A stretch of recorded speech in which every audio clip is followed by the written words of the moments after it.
Okay, so a little bit of information. If you guys are installing coilovers on your car, I'm going to explain some things about coilovers that most people mess up.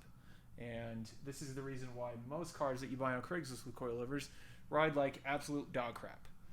Okay, so the first thing we're going to talk about is preload. Preload is the amount of distance that this is set upwards after the spring is contacting the spring perch. So every manufacturer has different recommendations. You can change it, but the more preload you run, the stiffer your springs are going to be and the worse your car is going to ride. So the way that you set that is you back the lower lock ring off.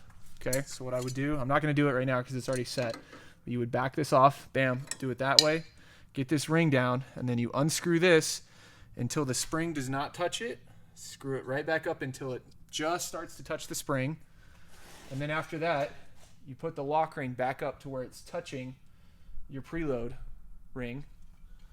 And then what you want to do, according to BC, 4 millimeters is the preload amount. And handy enough, that is the exact width of these wrenches. So what you want to do is, after the spring contacts this this upper ring here, you want to move this ring up 4 millimeters. And the reason that you put this one to touch it is so you can measure it. So you go all the way up with this ring till it's touching it, but don't tighten it. And then you move this ring up until this wrench fits between there very snugly, like you would feeler gauges. If you've ever adjusted valves, if you've used feeler gauges before, same thing. You want it to be snug, not loose. Anyway, 4 millimeters up, that sets your preload, and then you get this lock ring up, get it in place, and you want to hammer it nice and tight against the other ring while you're holding the other ring from spinning so it doesn't change your preload. So you hold it like that.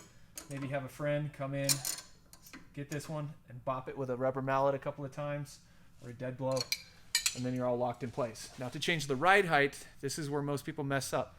Most people are not aware that this lower section is threaded with this. So what people will do is they will increase the preload on their cars to change the ride height, or decrease it in some cases, which you can do, but it's kind of a hack thing to do. You really shouldn't do it. The way you do it properly is loosen your lower ring right here. Bam. Oh, that one's tight. All right, we're not gonna mess with it. We already set these up. So you loosen this ring, and then you go to the top ring, and you pretend that you're tightening it after this is already set and it's locked in. It's not gonna mess with the preload.